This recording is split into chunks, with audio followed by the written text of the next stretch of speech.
This to me is like the really fascinating material. We don't know what the answer is, but we're looking for patterns. I think we're looking at kind of a type of cosmic alchemy. The story slowly grew into business.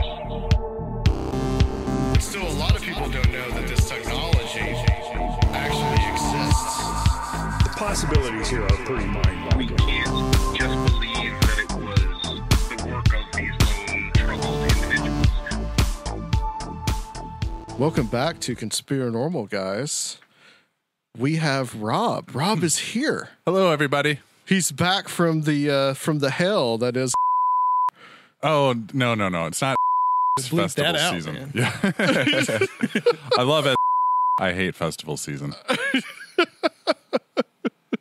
I understand you had a public service announcement, Rob? Yes, I do. I was selling something yesterday on Craigslist, and not long after I posted it, somebody hit me up and they said, "You're asking prices quite reasonable. I would like to purchase this thing that you are selling. I'm going to need to use a shipping agent, and I'll have to pay you through PayPal." I was like, okay, whatever.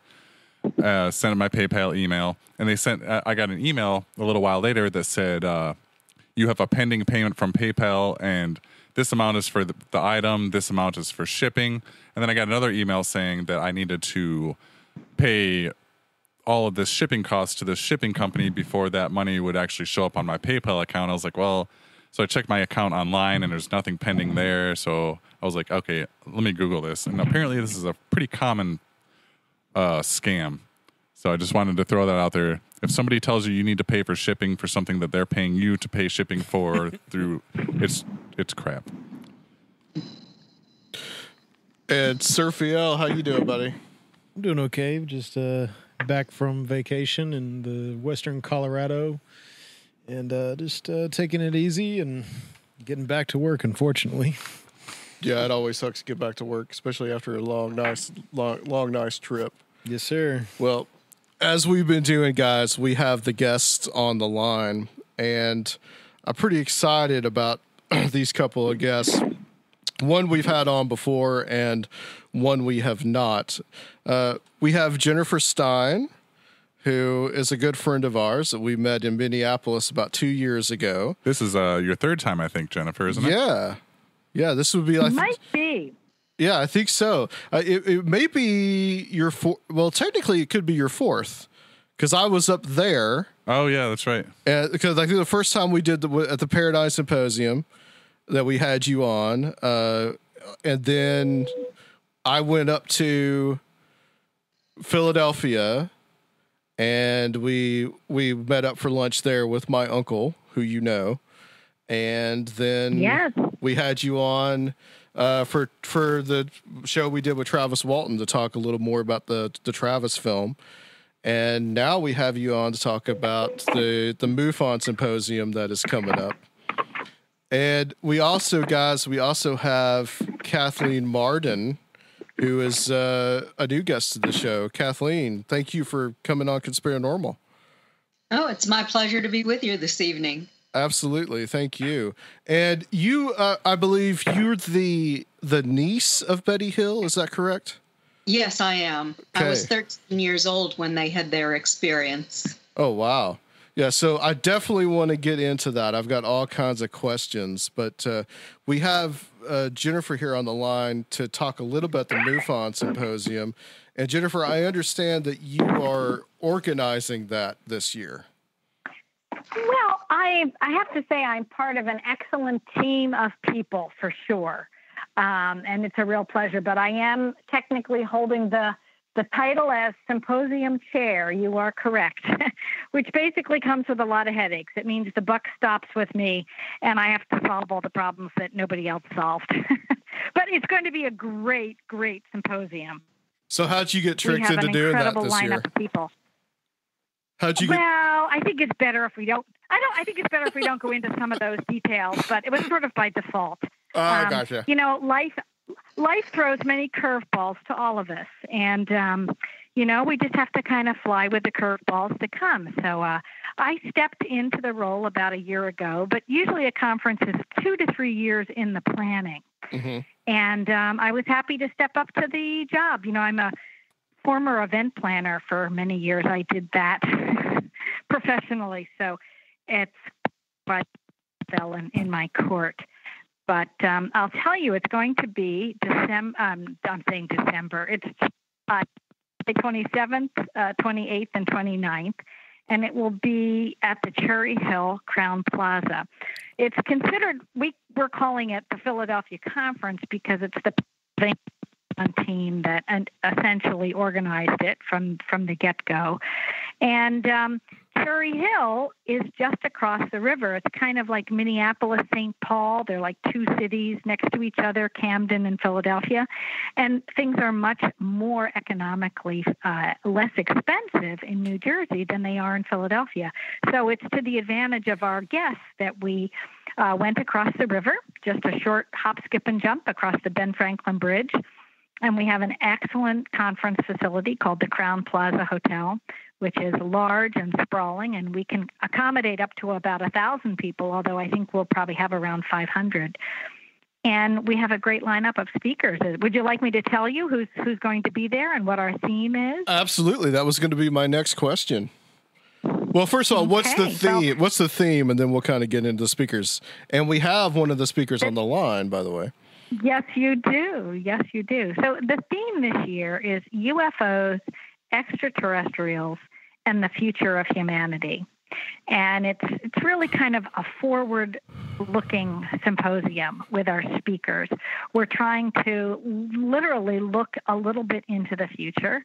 We're trying to acknowledge where we are, where we've been.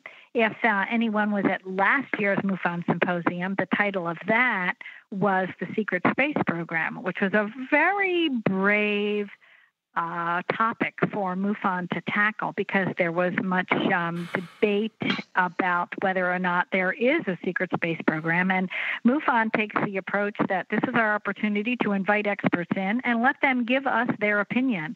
And then it's up to the audience and further research to verify some of this. But there were many people that said, oh, this is malarkey. There isn't a secret space program. And there were others that said, oh, no, yes, there is, and there has been for years. So MUFON is on the cutting edge and continues to be with this year's theme of, what is the future of humanity in light of what we now know. And of course, this year has been an incredible year with the December 16th announcements in the New York Times, the Washington Post, the LA Times, with Luis Elizondo, a former intelligence officer from the Pentagon, stepping forward and saying, I was responsible for the advanced aerospace threat detection program, which watched unusual craft activity on top of other things like asteroids and, coronal mass ejections and, many other things that we face from space. Certainly the UFO topic is one that's been on our plate and the general public doesn't know, and maybe they should. So that was a huge announcement. It's as much as saying, like the Roswell incident, which made the cover of major newspapers across the country, except this time it wasn't debunked. The public might be asleep at the wheel, sort of, maybe not really understanding the impact of this, but Luis Elizondo is our keynote speaker. So we are definitely standing on an intelligence officer from the Pentagon, and we're taking the conference from there.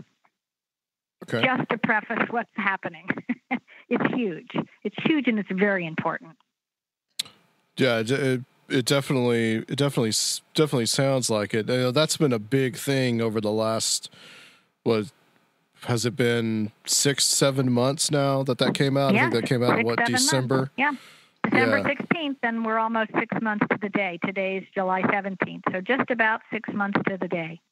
So do you think that that's had, personally, I mean, this can go out to both of you, do you think that that's had an impact on these studies? I mean, are we kind of in a different era of ufological or this kind of research now because of this? Well, I'm going to let Kathy take that. Okay.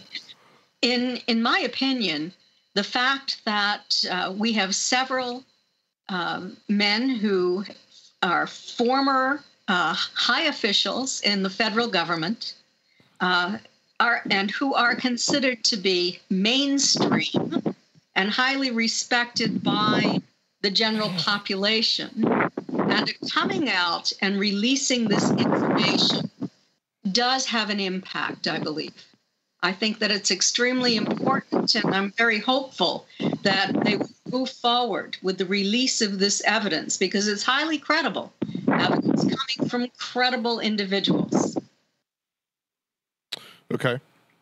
I would second that. And just to follow through with what Kathy is referring to, and before I give you this little expose, I want to make sure you can hear me okay, because I am now in my personal office. So if you want to phone me on a cell phone, if I cut in and out, I'm happy to switch to my home phone, just to let you know. Okay. Well, we can hear you just fine, Jennifer. So perfect. Okay. So following up on what Kathy said, when Luis Elizondo left the Pentagon, he joined a group formed by a former music star named Tom DeLonge, and this group was called To the Stars Academy, or TTS for short.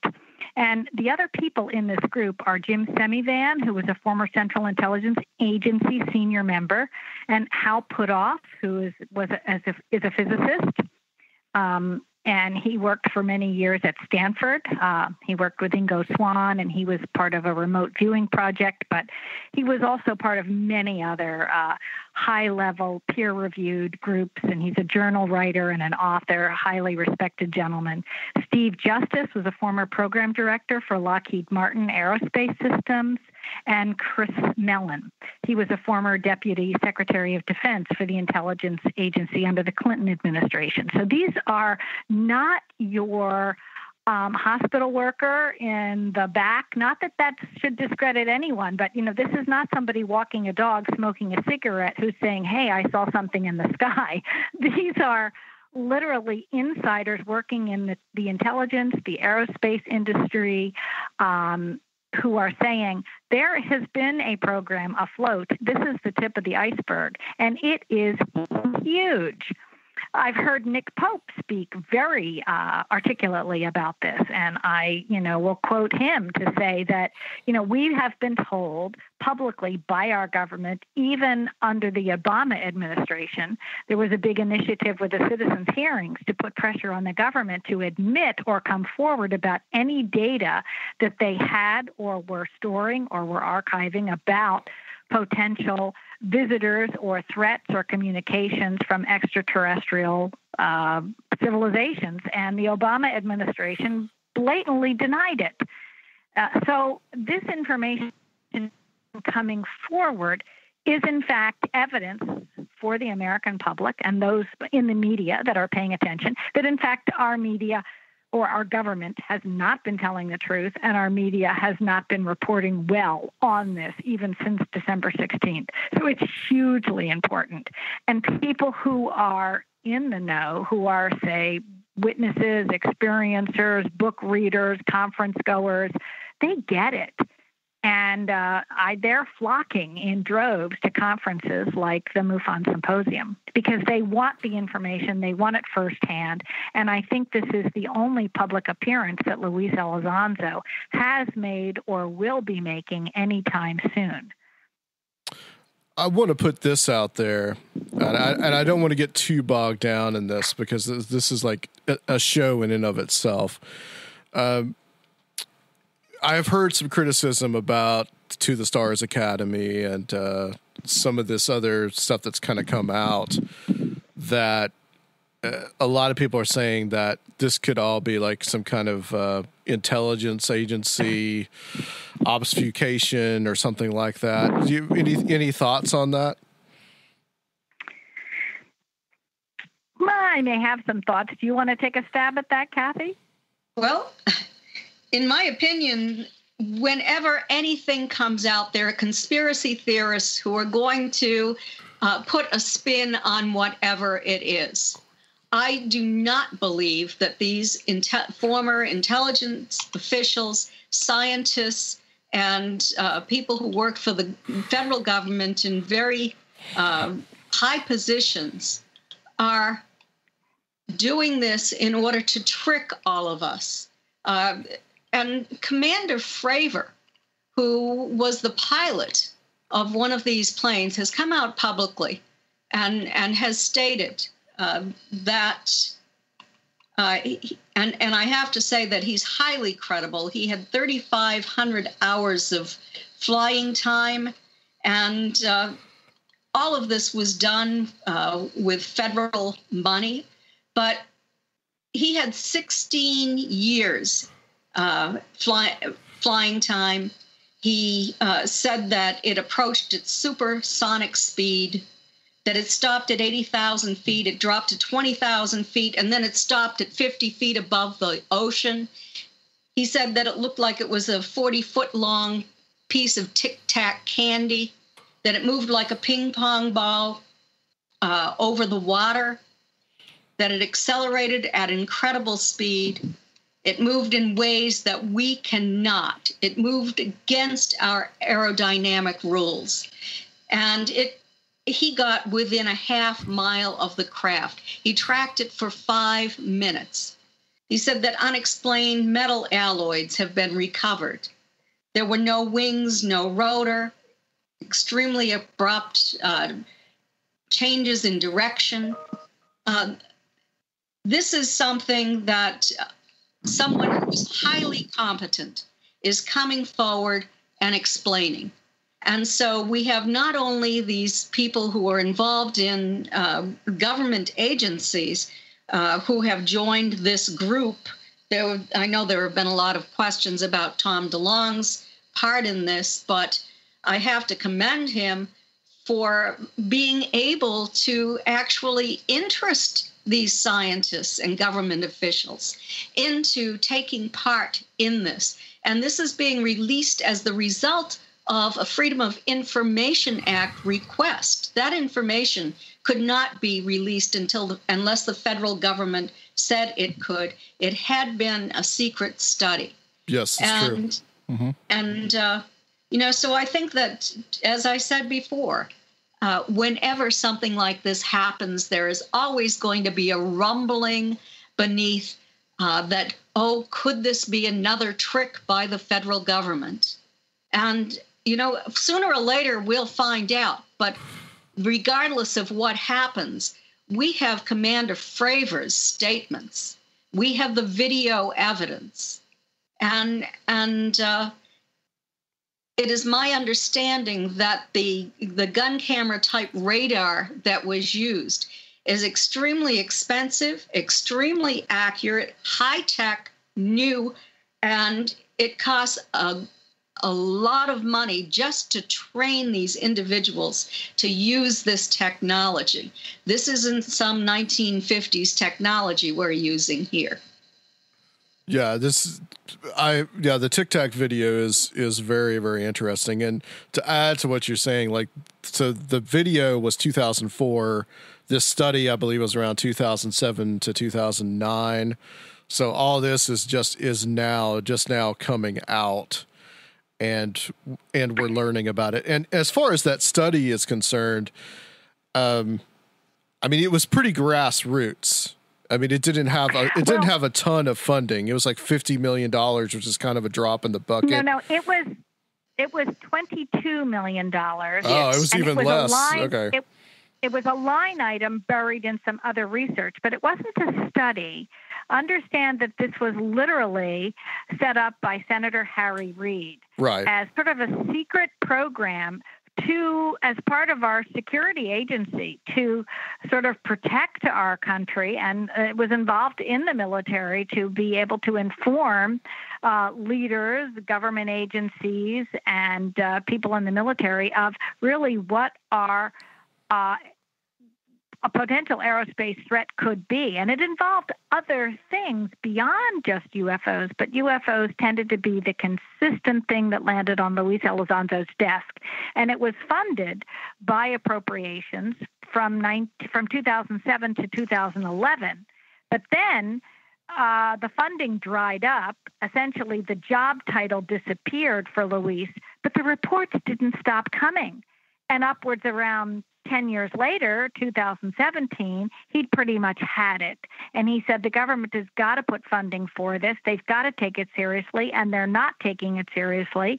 And I'm in a compromised position. My desk is full of stacks of reports, and I can't be public about this. I can't get funding for it. I'm in a quagmire. I'd rather join a private group where this can be given the attention it needs.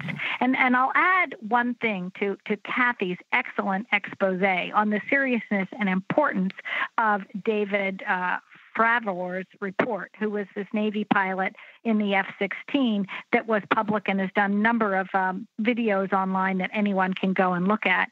From what I understand, and I could be mistaken, but I'm pretty sure this is the way things played out with Luis before he left his government post, is he got agreement from the government that there are things he could be public with. You have to understand that when someone is in a very strict position or a serious position with high-level clearances, there is a reason why they have those clearances.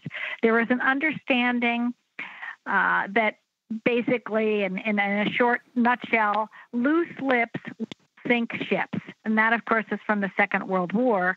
But if you're not careful about what you say, you can jeopardize the security of your country.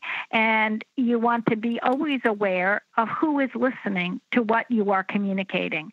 So Luis Elizondo, being a member of a high-level institution as he was at the Pentagon, made agreements with the federal government and the Pentagon prior to his leaving that they would release this footage along with his departure and his public statements about his position in the Pentagon, his job title, what his role was, and that the two would coincide together. This was a orchestrated and long-planned release with the Pentagon's permission. I think the public needs to really understand that. Yeah, that's that true. That there are apparently some divisions within some secret programs within our government, our aerospace, our military, that come in contact with this field on a regular basis that believe that the American public needs to be brought into the educational process. And it's not easy to wrap your brain around this. How do you start telling the American public, right, that something is real, and you've been denying that truth to them for blatantly almost 70 years? Since 1947, we're now 2017. I think that's 70 years. How do you begin to start to change? It's not going to be an easy process. And the media, is so convinced that they need to debunk this topic, and I get why they're doing it. I mean, I know people. I've had conversations with Jake Tapper and other very high-level people in the media who agree this is a hot potato. If you sort of say there's deniability to it or there's hard to get access to information, which is top secret, it's a way of sort of casting doubt on it, because then as a representative of the media, you don't have to research it further because you can't get access to the data. So it's literally this hot potato that's being passed and passed and passed. But in the process of passing the hot potato, the truth is coming out, and you have to learn to read between the lines. Yeah, I'll stop there. Very, very good. I know I can sound like a preacher sometimes. Getting into your pulpit, Jennifer.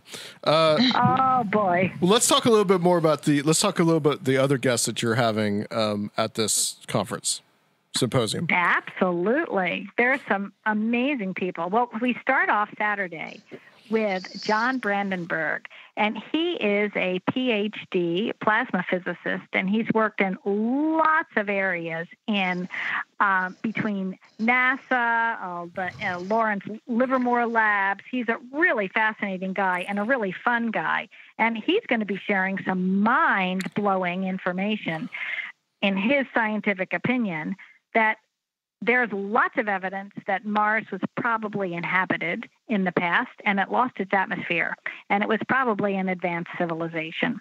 So I'll leave it at that. We don't know much more about exactly what he wants to discuss, but he worked on the strategic initiative under the Reagan administration. He worked on space propulsion systems, designed some to even go to Mars.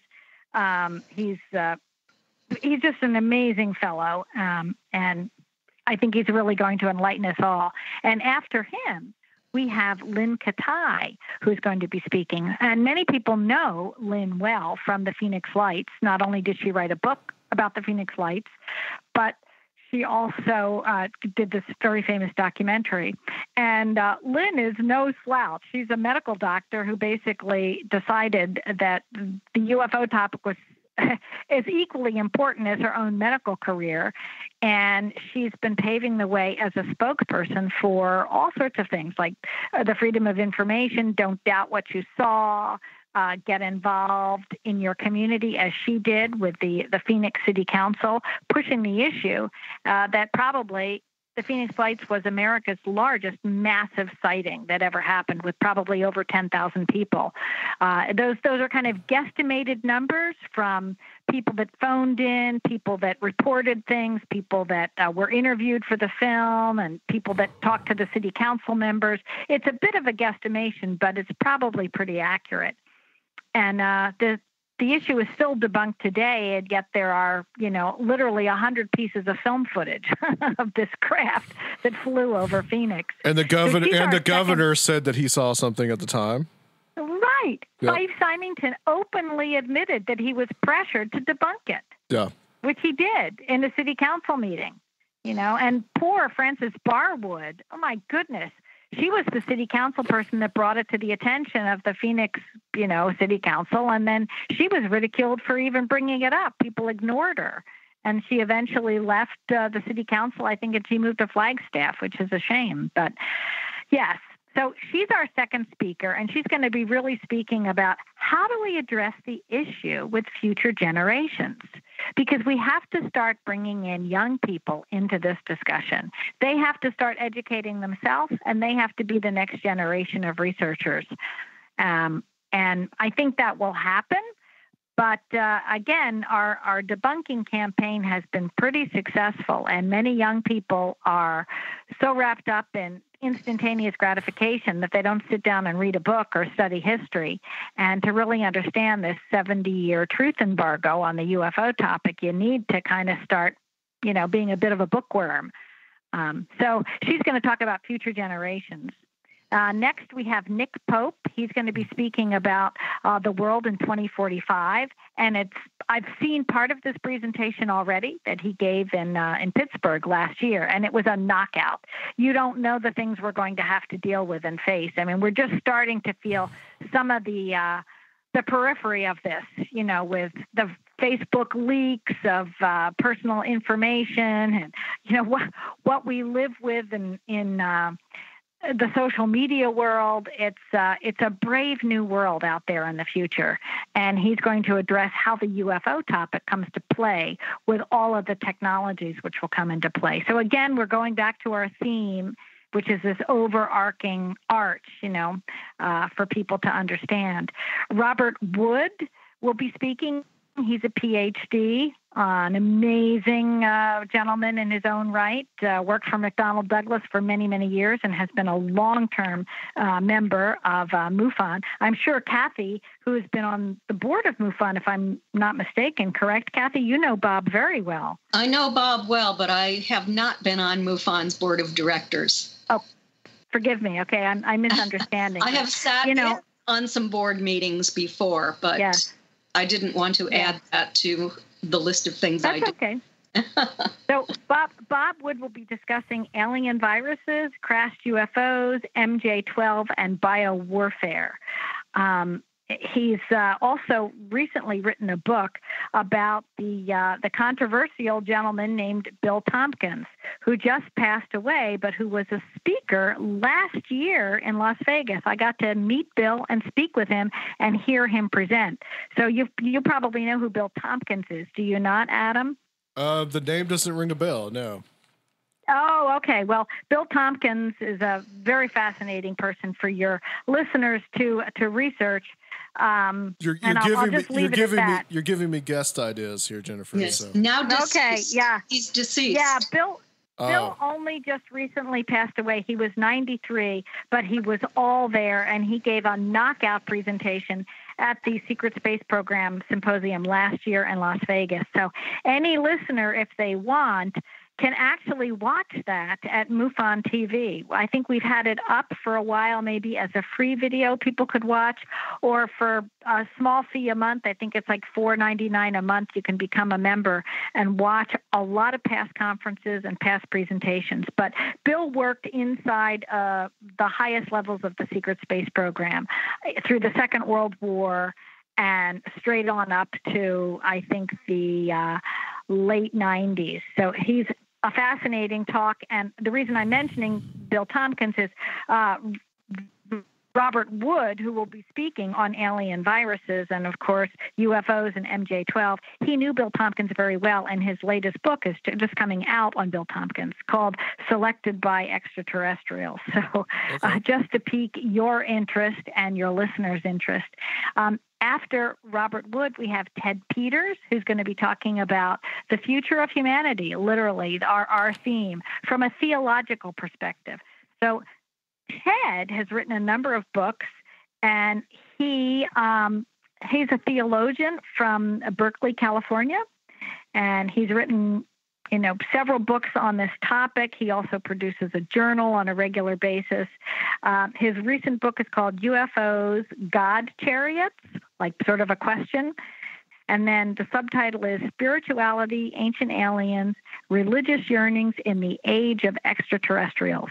So it's a fascinating book. So he'll be, sharing excerpts, I should say, from that. And then, of course, there's a one-on-one with Luis Elizondo for anyone who is interested. And then we have David Pilates. You probably know who David Pilates is. Yes, I do. He's well known, certainly in the paranormal world, for researching Bigfoot and Sasquatch. I've learned a lot. The Missing 411 series. Yes, exactly. So he's a fascinating researcher and, of course, a former police and private detective. So that makes up Saturday, except we have one special thing for everyone on Saturday night. We have Dan Richard, who was actually an actor in the 2001 Space Odyssey. And he played the half man, half ape in the opening sequence of that film. And he's had a long career in Hollywood. So he's going to come up and say a few words, and we're going to actually share the 2001 Space Odyssey, which is very, very just kind of fun and an interesting thing to do for those who are night owls who want to stay up and talk and watch a movie. And then on Sunday, I should say each morning, both Saturday morning and Sunday morning, we have experiencer workshops, which Kathleen Marden will be leading along with George Medich. And that's a separate event, and it's held in a lot of separate private confidentiality.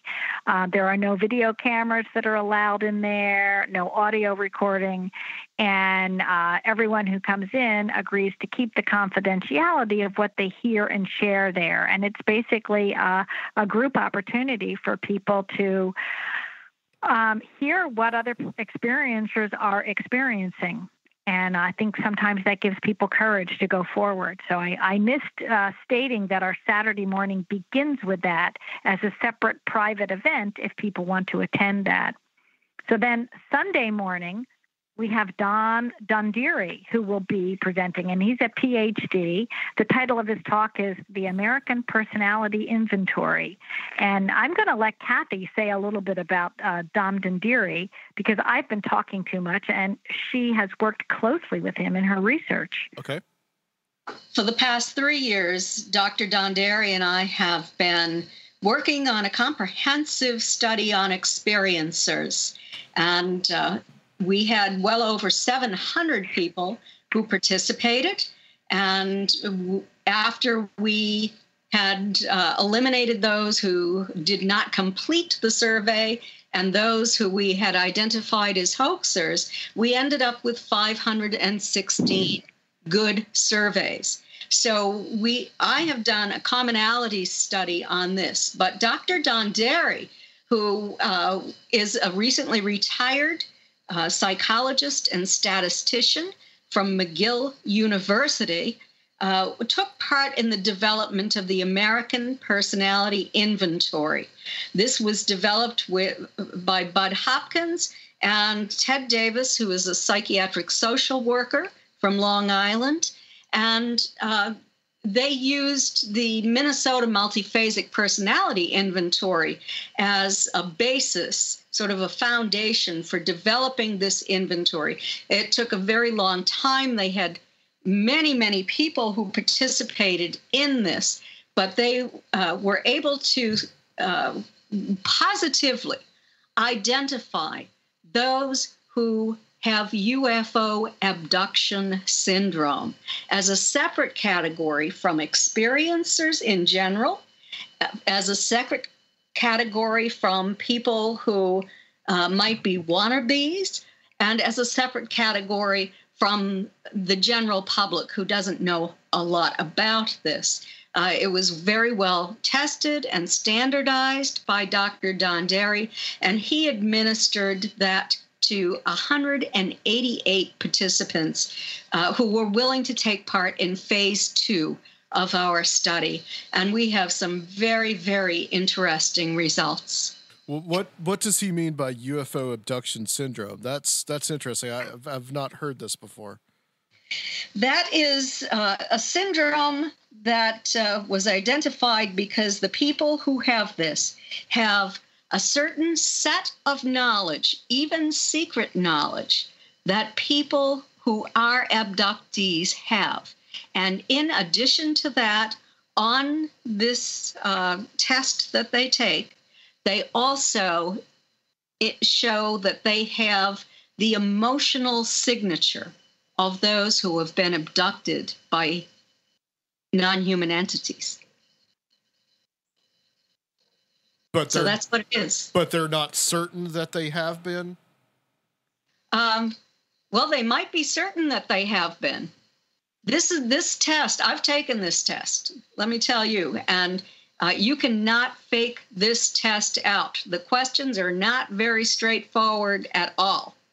And it will identify whether or not you have been abducted by aliens. It's a complicated issue. It really is, Adam. I think you can appreciate that memory, especially if your memory is blocked in any way by possibly some electrical interference with your mental circuitry or something, recovering those memories then becomes tricky.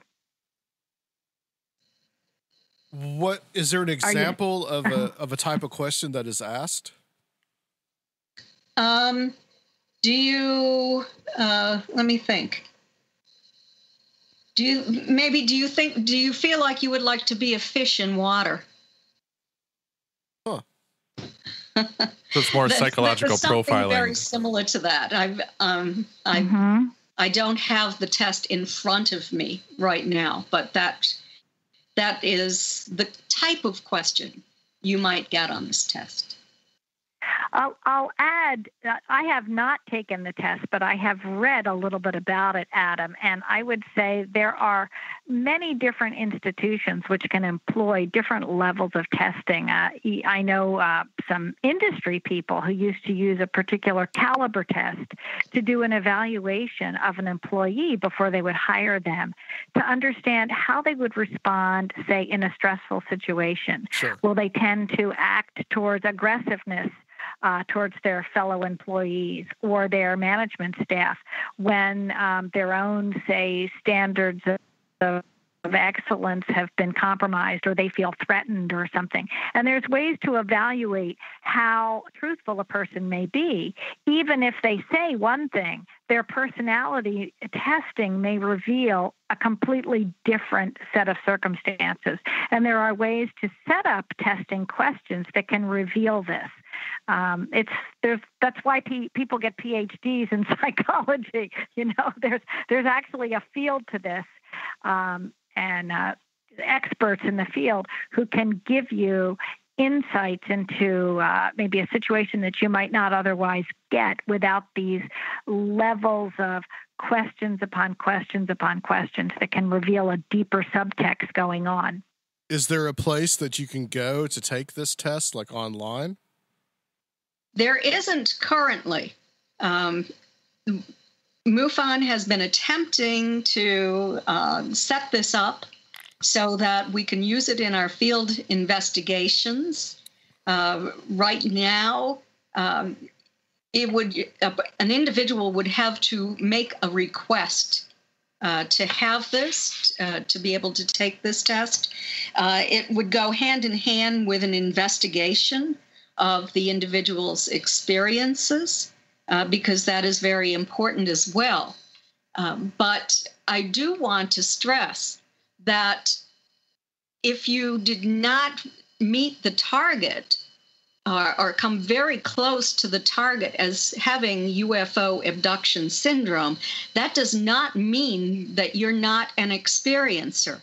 It means that there is a certain set of individuals who can be identified as having certain characteristics and commonalities at a very high, statistically significant rate, and that these individuals are in this group by themselves. Now, there are experiencers, many types of experiencers, who do not have this syndrome. If you can understand that. There are people who have very, very positive experiences, people who have conscious experiences, conscious contact, channeling, people who are having highly negative experiences, who do not have this UFO abduction syndrome or alien abduction syndrome. But so there's a very wide range of individuals here, but not as many clustered around the UFO abduction syndrome target, if you can understand what I'm saying. Yeah, I think that I do. This is just a way to try to see if someone has possibly had an experience or is prone to such experiences. A person who has had this type of experience, and I think that it might be mostly centered around the Greys. Okay. I cannot say that definitively, but most of the people who were centered around that target had contact with the Greys. So something that is much more, people that are having much more a negative kind of experience and rather something that is much more positive in nature.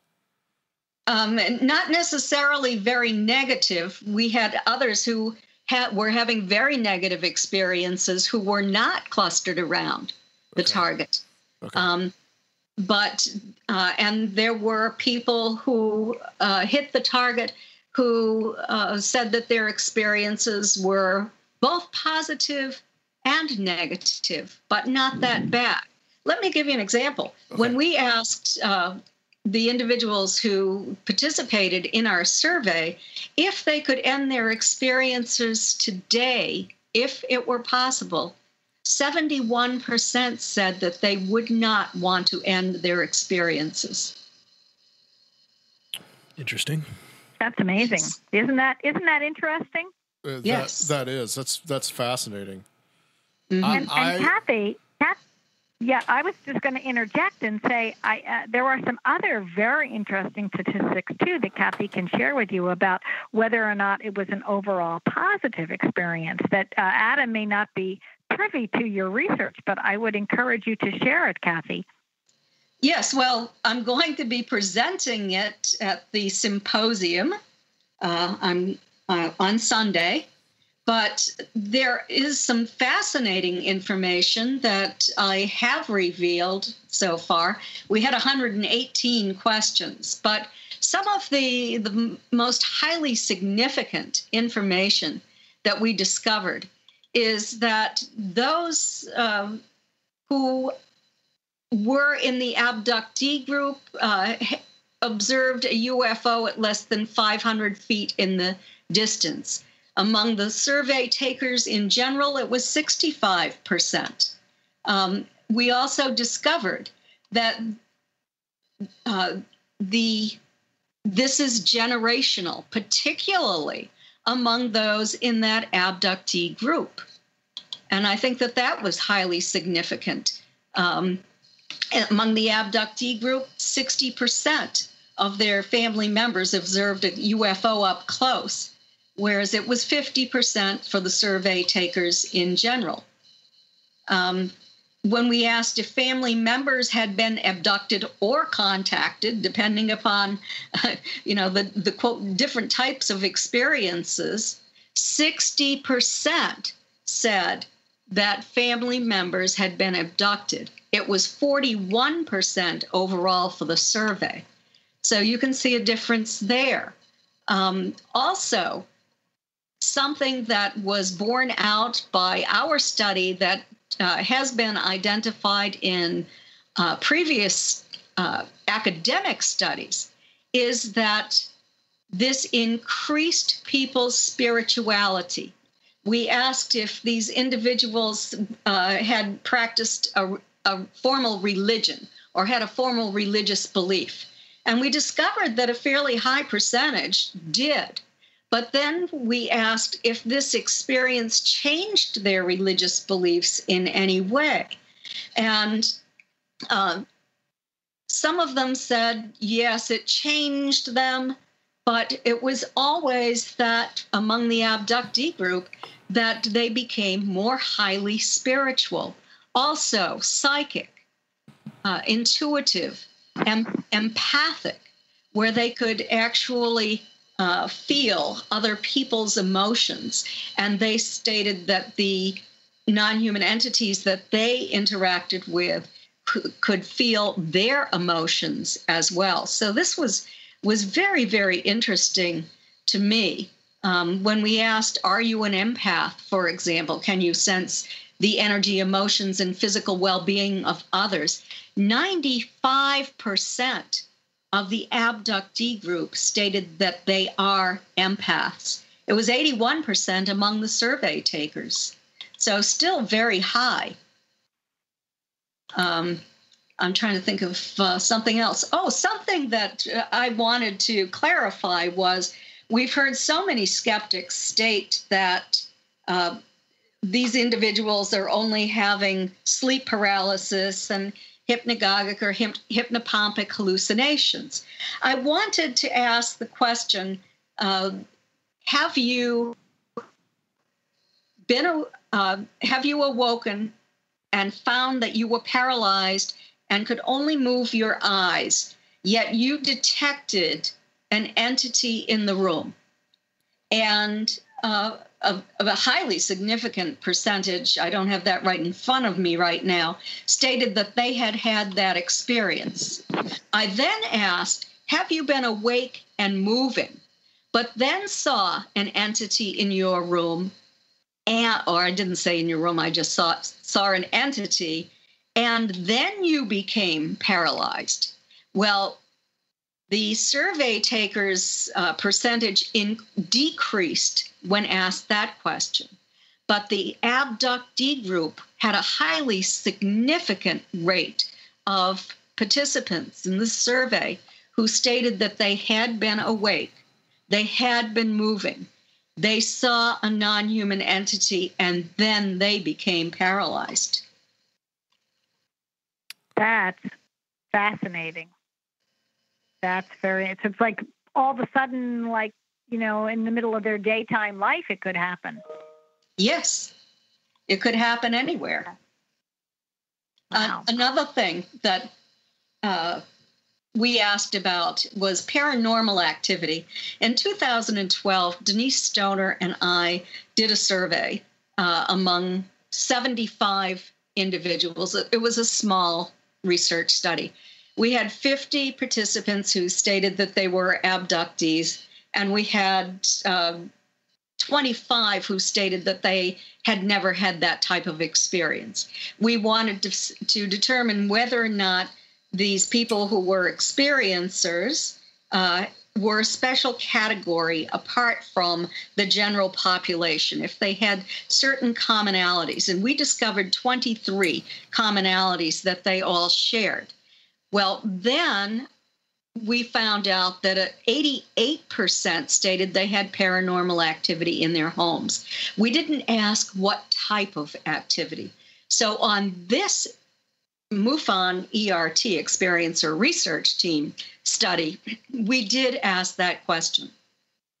And what we discovered is that there are two types of paranormal activity that are occurring in experiencers' homes at a higher rate, a much higher rate than among others. And in the experiencer survey, we found out that 61% of the experiencers observed light orbs in their homes. These are not just pointing a camera into the air and snapping a photo, but actually seeing these orbs. Yeah, a physical manifestation of it. Physical manifestation in their homes, lighted orbs.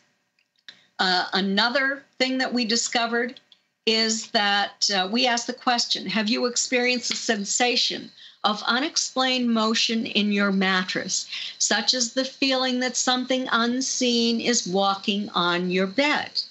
Well, I have to say, when I was an investigator years ago, and somebody would tell me that, I would wonder if it was their imagination. But then I decided, I had worked with many more people who were saying that. So I decided to see how common this was, or how common this is among experiencers. Among the abductee group, 75% had experienced the sensation of unexplained motion in their mattress. Among the survey takers, it was 58%, still statistically significant. And those were the two most statistically significant paranormal phenomena in experiencers' homes. What conclusion do you reach from that? That there's, because I have heard this many times, that people that will have the UFO experience, or they will have the alien abduction experience, that they will then experience some kind of paranormal activity. Whether it's poltergeists or the stuff that you just described. What conclusion do you, are there any conclusions that you could personally draw from that? Well, I think that it deserves further study. Absolutely. This is something that UFO investigators have shied away from. They didn't want to think about this, but I'll tell you that I have some very, very good photographs of these orbs in the homes of experiencers. I have seen one of these orbs myself. One of the experiencers that I work with, he's from Canada. It's an extremely interesting case with a lot of evidence. And he had been diagnosed with lymphoma. He was scheduled to go in for surgery. And I told him, I know that sometimes ETs will heal experiencers who request healing. In fact, it was about 45% in our survey, and I believe it was even higher than that in the Edgar Mitchell Foundation for Research into Extraterrestrial Encounters survey. So this is a fairly statistically significant. Well, I told him to do that, or I suggested that he do that, and that I would do the same. And I suggested that he also pray, because he did believe in God. And so he did both of these things. And one night, before he was to go into surgery, there was a light orb. It's on video. It's the only known documented case of healing by an orb in the world, as far as I know. And there's a medical doctor in California who has his records and is studying this and writing about it. This orb came into his room, slid down his wall, flew like a butterfly across the room, put out sort of like tentacles, and then dove down into his body. After that happened, he slept for at least 12 hours. When he awakened, that huge mass on the side of his neck was gone. By the time he went in for surgery, 4 necrotic nodes were removed from his neck. Whoa. It's pretty amazing. Pretty amazing, isn't it? And Kathy, did not your aunt also have some kind of healing on a cast she had on her arm at the end of her life? Well, I wrote about this in Captured, the Betty and Barney Hill UFO experience. I was taking care of my aunt, and also my cousin Connie was coming up from Arkansas where she lived, and she'd stay for 2 or 3 weeks and then go home to her husband, and I would stay for 2 or 3 weeks, but I was there every day. One day, Connie was with Betty, and I arrived at 8 o'clock in the morning to assist during the day. And the home looked very different than it usually did. Usually the back door was open, so just the screen door was there. The shades were all drawn open, and they were dressed.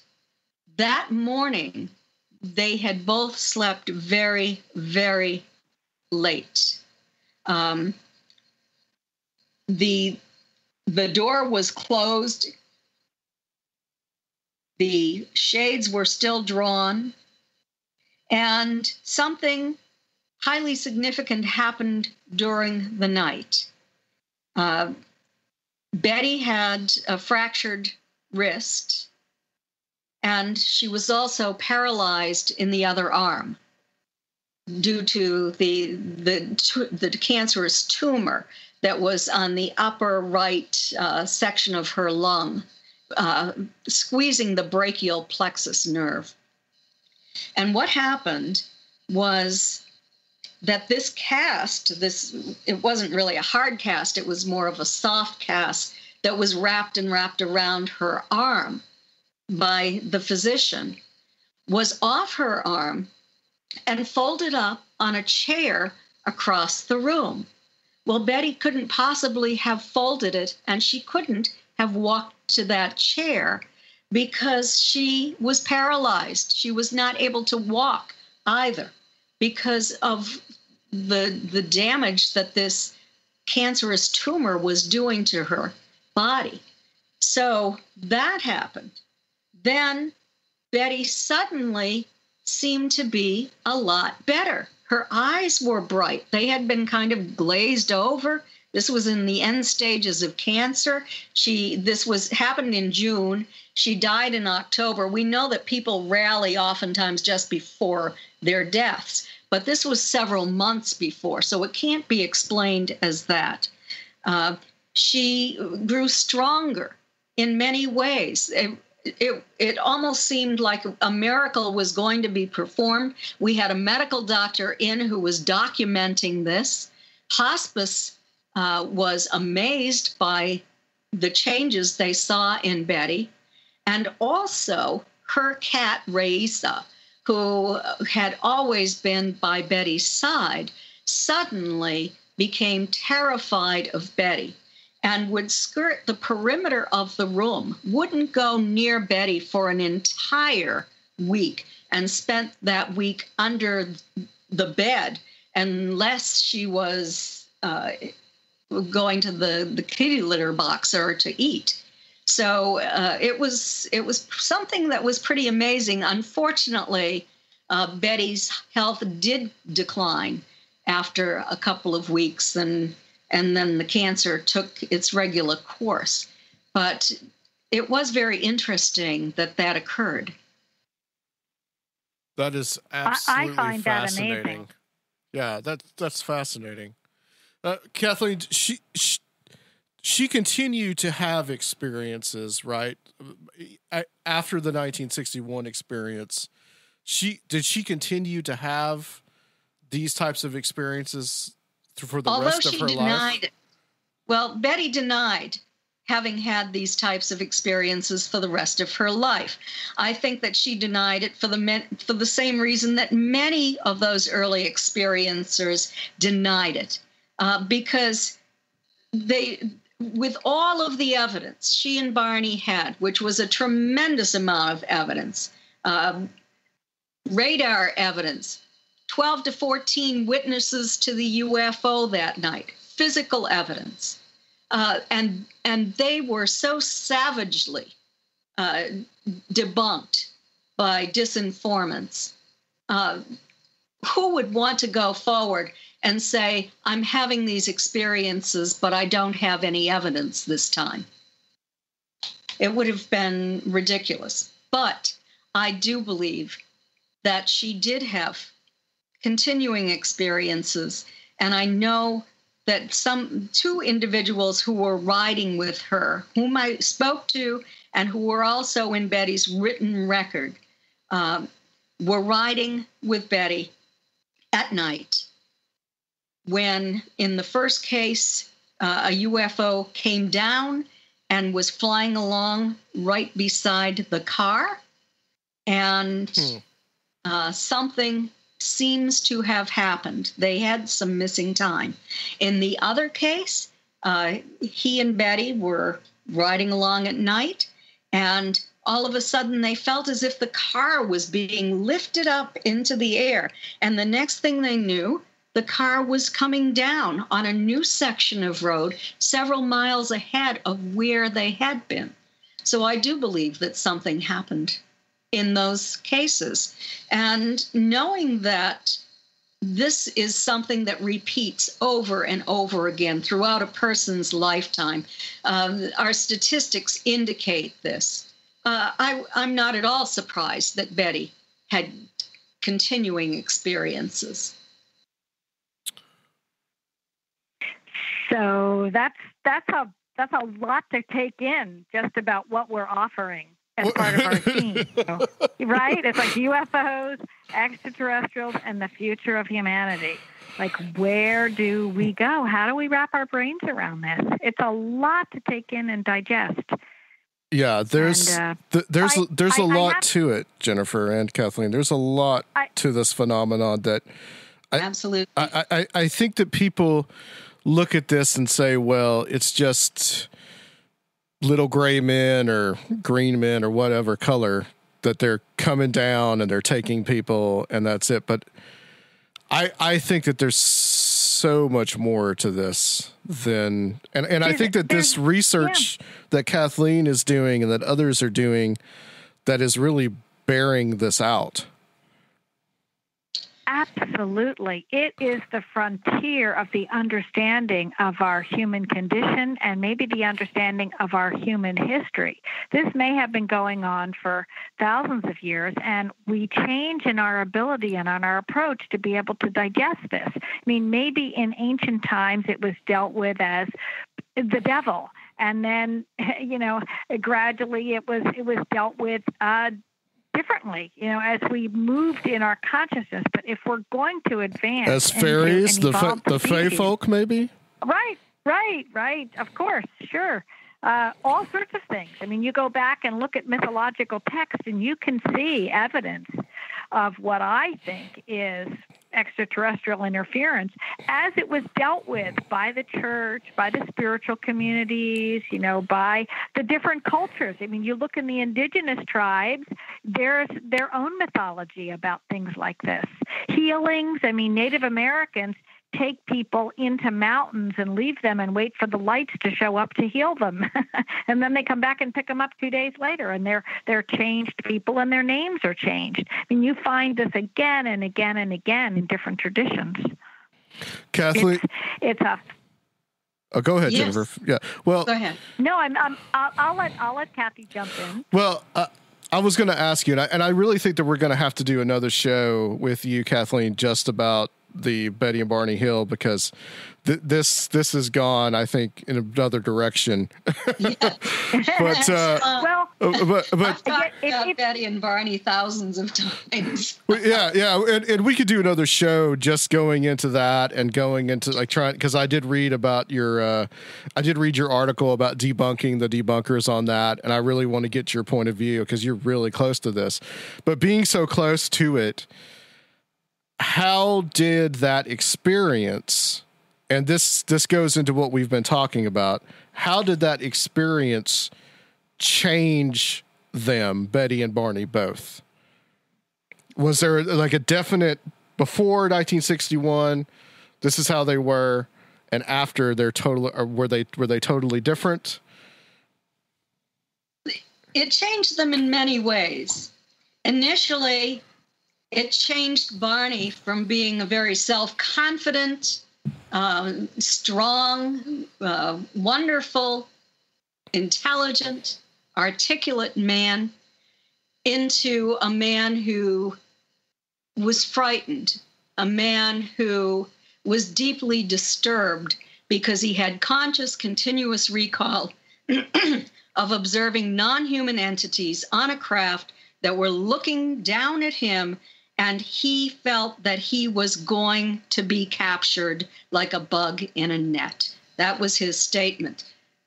It was in the original reports that he actually did have this sighting of non-human entities. And the fact that they did have this missing time, that they did have these conscious memories of observing a fiery orb sitting on the ground and of a roadblock, but they didn't know where or when that roadblock occurred during this missing time. That was deeply disturbing.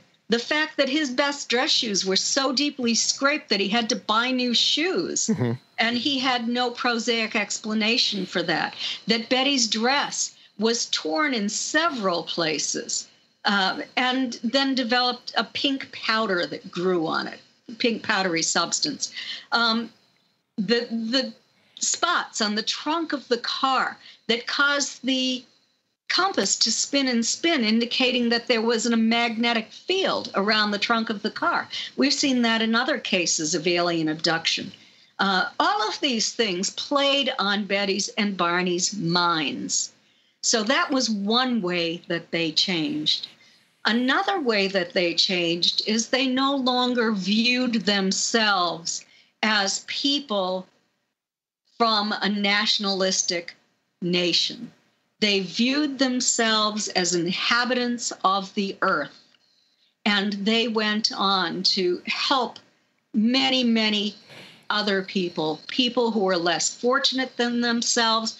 Barney actually received an award from Sergeant Shriver, who was the head of the U.S. government's poverty program, for the good work that he did through the Office of Economic Opportunity to help people in the state of New Hampshire. He was appointed to the U.S. Civil Rights Commission, State Advisory Committee, for the work that he was doing in the civil rights movement. And Betty was doing that with him. They became much more active in doing very good work for the community and for their fellow citizens of this world. So it's like it was a fearful experience. Yes. But it had a positive effect, a positive change to their lives. Yes. And ultimately. You have to remember, they were the first ones that we know of or knew of at that point who had been abducted. It wasn't until 1966 that the Antonio Villas-Boas case was publicly known. So this is the first case of this kind in the United States. Betty and Barney knew practically nothing about UFOs and certainly nothing about UFO abductions. Since then, we've found many people who were abducted before Betty and Barney. But, the fear that went along with their experience really colored their perception of what had truly happened, their perception of these non-human entities. Because they didn't know if they were going to be dissected, if they were going to be carried off to a distant planet. They had no idea. And all of this caused such great fear on the night that this experience occurred. And Barney's conscious recall of what he observed greatly frightened him. Betty had no conscious recall of observing those non-humans because she remained inside the vehicle with the interior light on when Barney walked into a field in Lincoln, New Hampshire, and looked up at that craft through binoculars as it hovered only 100 feet overhead. And Kathleen, you are an experiencer yourself? Yes. So this also lends credence to the fact that this does kind of run in families. So was it just you and Betty, or were there others in your family that also experienced things?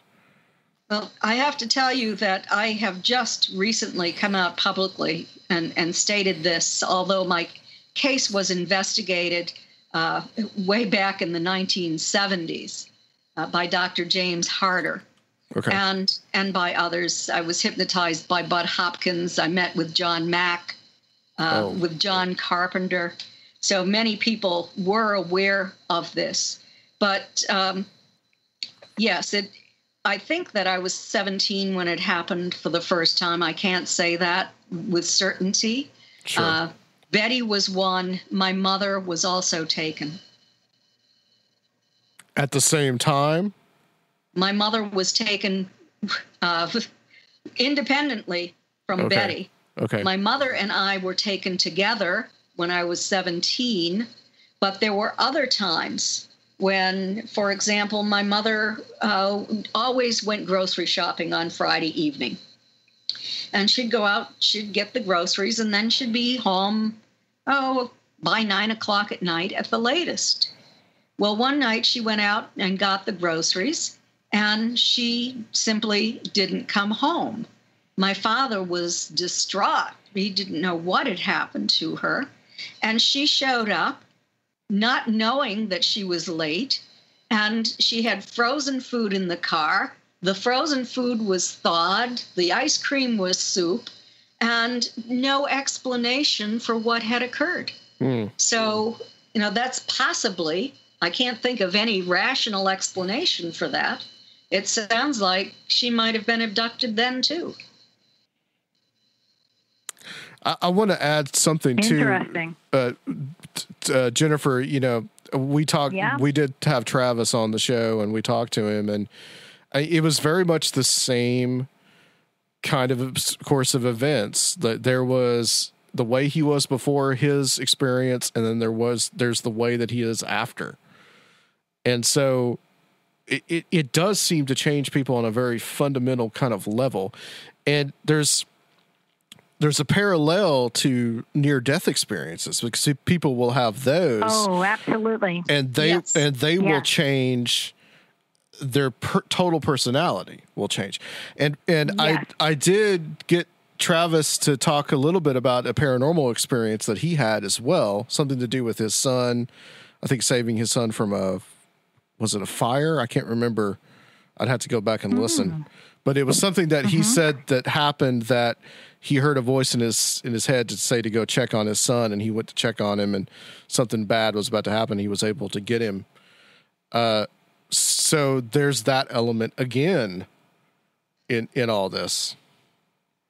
Well, we don't know if that relates to ET contact, ET consciousness, or if it's something that just happens as we evolve.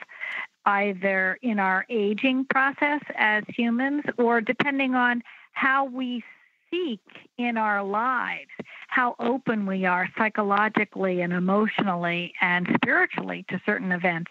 I remember reading a memoir by Einstein, and it's slightly off topic, but not completely. And he was so fascinated with trying to discover certain things. He had such big questions in his mind that he constantly was looking for the answers for.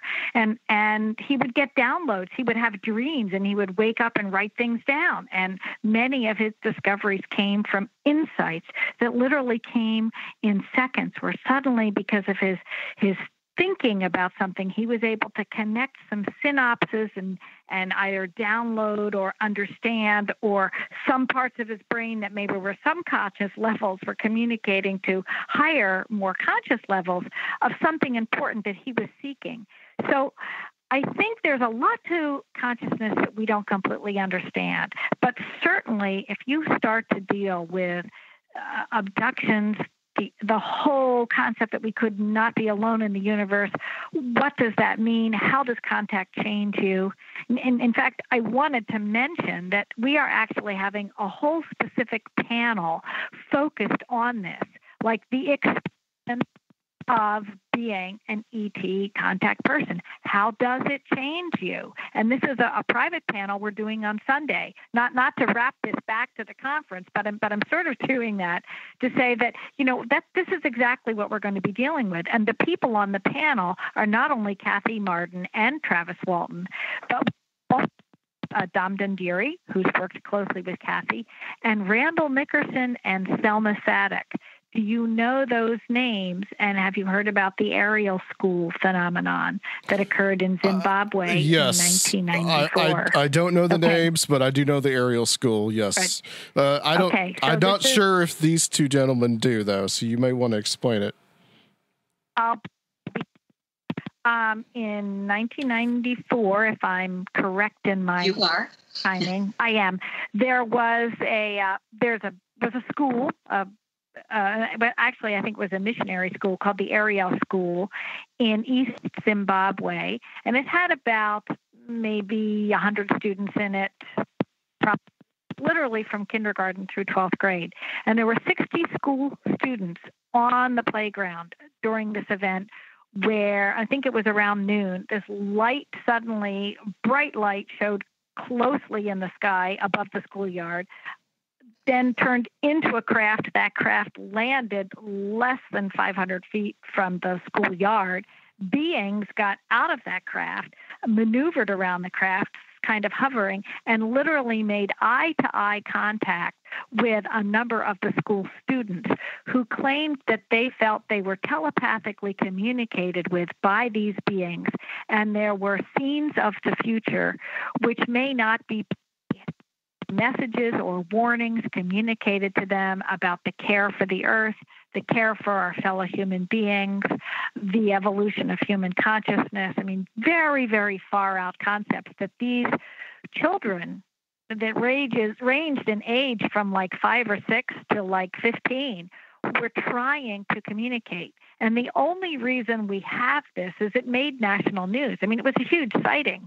60 school kids go running into the school when the craft, leaves, telling their teachers what just happened. Of course, news media showed up, and John Mack showed up with a camera within a week of hearing this news. He flew to Zimbabwe, put a couple of cameras together, and interviewed these children.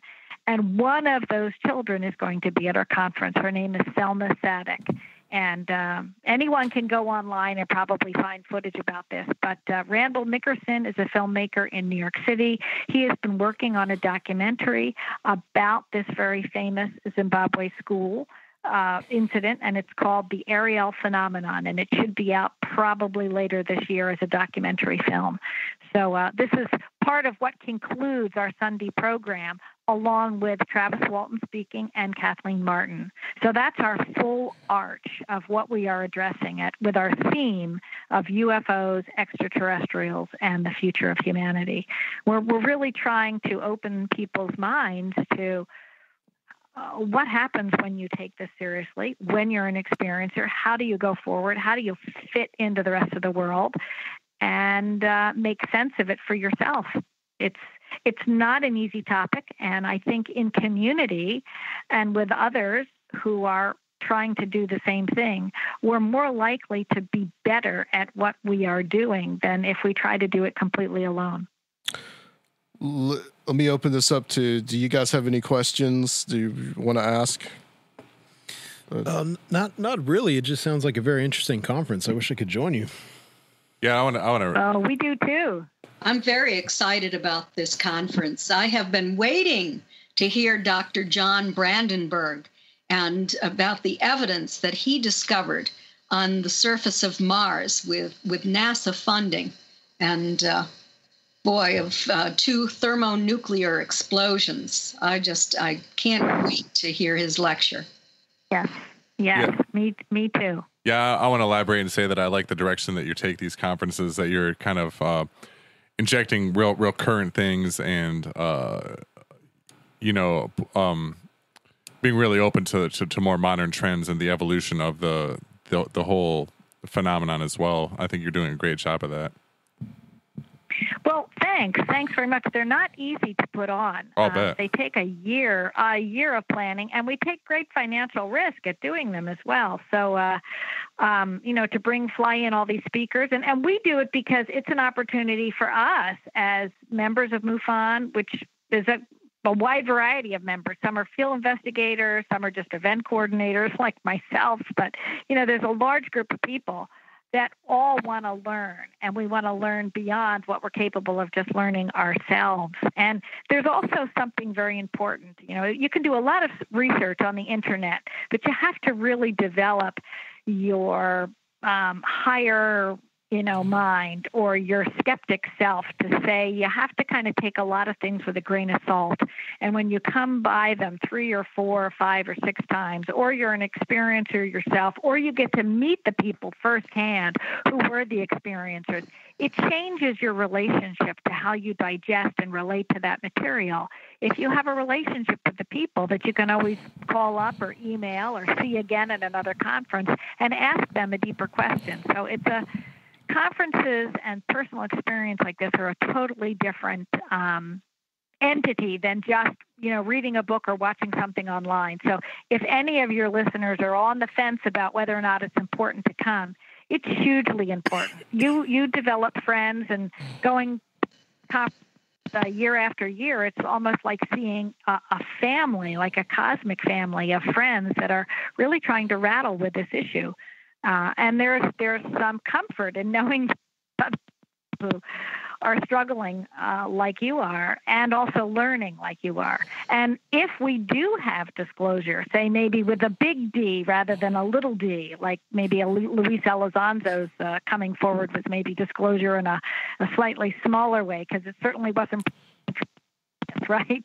Or a major president from another country getting up and telling us. It was someone who left the Pentagon.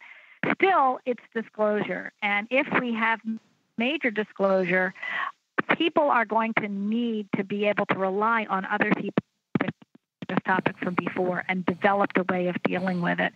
So the more people who are willing to step up to that bat, like the self-selected people like Kathleen Marden and some of our other wonderful experts who are coming, you're going to be extremely needed in the future for communities and social groups and institutions to wrap their brain about how do we go forward. So that's my closing statement, but I'll make one more pitch for MUFON. If you can't come to the conference, you can watch it all. You can live stream it.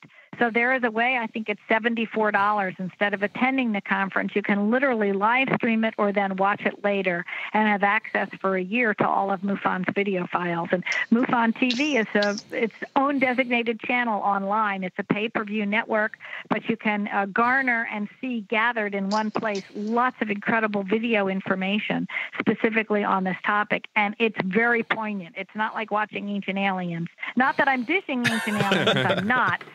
But there's no commercials, and we don't repeat the same thing. And it's interactive, so you can pick and choose what you want to watch, right?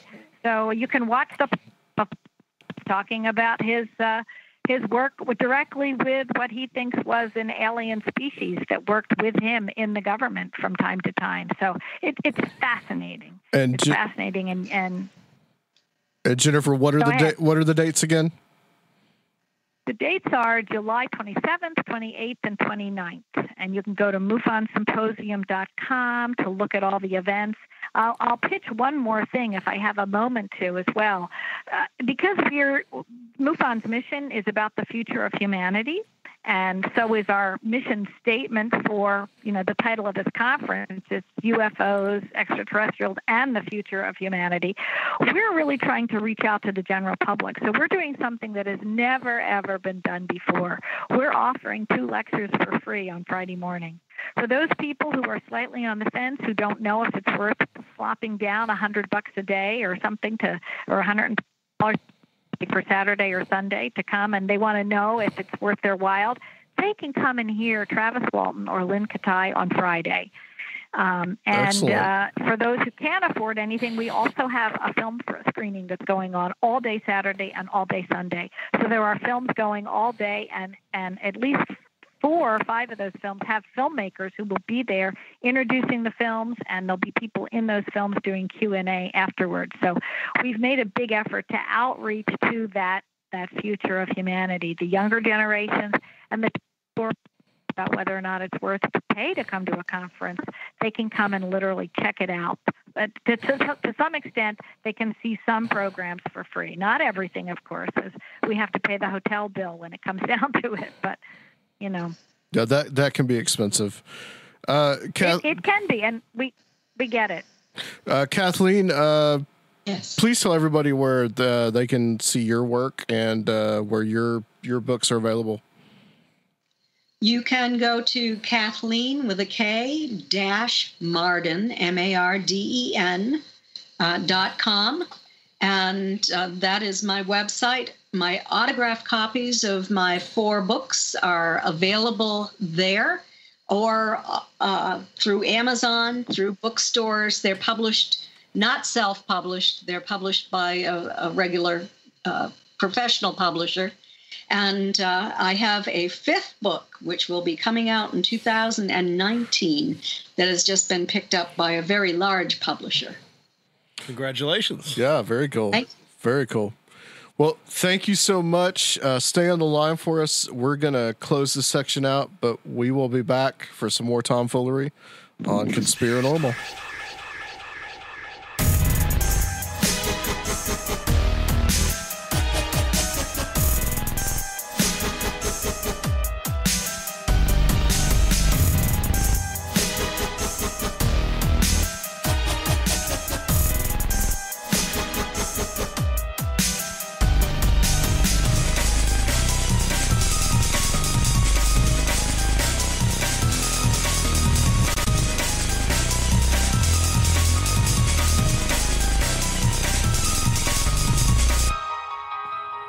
And we're back.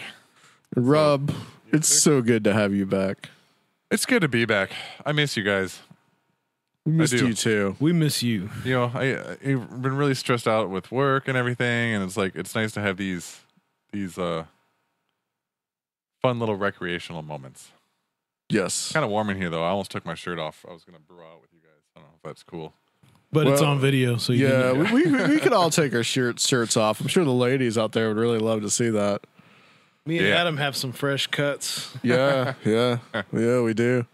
We're starting to do videos now. We stopped doing the Facebook live streaming because it kept kicking us off, and we don't know whether that was Facebook or that was the internet or what it was. I'm still blaming it all on Comcast because I hate them.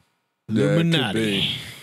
I mean, you fixed the little string that was keeping the internet together in here from the Illuminati squirrel damage. Yeah. Comcast called me the other day and they're like, hey, we have this great new offer for you. I was at work, so I was like, okay, cool. It's going to save me money. They're like, well, I can't guarantee it's going to save you money. I was like, okay. Are you offering me new channels? They're like, well, not necessarily. I was like, well, then I don't have time to talk to you right now. Unless you're giving me new channels, man, I got no time for you. They got the Scientology channel in Nashville. I see it on the sign right by. Do they really? Yeah. Oh no. Yeah, it's available through one of the. I think it's Dish Network though. Not. Oh yeah, you have to switch to Dish, man. Oh yeah, when I was doing my little trip cross country, one of the hotels I stayed in had like a Dish Network, and they had the Scientology channel on, and I started watching a little bit of it, and I instantly just felt brainwashed. it was just like so. It was so soothing, and but I know there were like waves like going to my head, telling me to worship L. Ron Hubbard. It's just Tom Cruise with like the spiral in the background. Yeah, that's what it really was. Interspersed with L. Ron Hubbard, just like constantly going in and out. Yeah, it was pretty bad, man. It was all something about like how their organization is set up, and I was like, oh my god, I can't watch this. This is horrible. Which Rob gets to he can sneak over to the Scientology Center here in Nashville anytime he wants. I watch them sometimes at night, man. There's one room up at the top of the building where there's a flickering light. I don't know what they do in there. That's where the brainwashing is going on. Yeah, it's MK Ultra. They got them hooked up to biofeedback. That's what they used to do to people. That's what like Allen Ginsberg said they did. Like because he signed up for some of that Harvard stuff, and they fed him all this acid, and then they set you to or they put electrodes on your head, and then I think some of the flashing lights are tied to your biofeedback. So I guess you get in some weird little loop or so damn weird. Yeah, it's just weird. I did want to address one thing. I'm looking at the camera. I know you're not supposed to do that, but I just to say, just so no one thinks that we're totally sold our souls out to MUFON or something. Jennifer, we consider her a friend, and we wanted to help her promote the conference. And I know that there'd been all this kind of scuttlebutt and controversy about, especially last year with MUFON dealing with the Secret Space Program conference, which we talked a little bit about that with Walter Bosley one time about what's his name, Corey Good, and how they kind of were starting to go really new agey.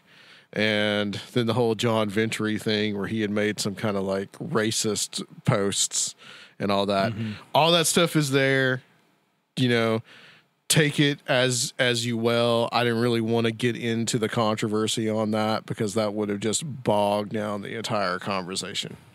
And people were fighting that whole fight last year, and I really wasn't wanting to get into that. And I actually did ask Jennifer about that last year when I saw her in Philadelphia, and I actually have all that recorded.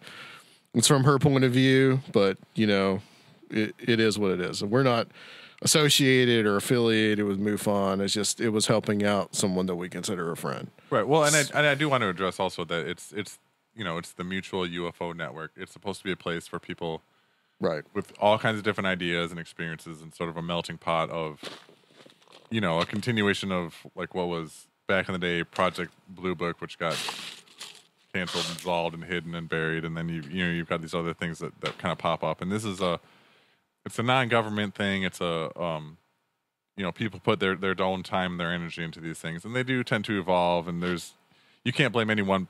You can't blame the whole organization for stuff that any one person did or said or acted on or whatever.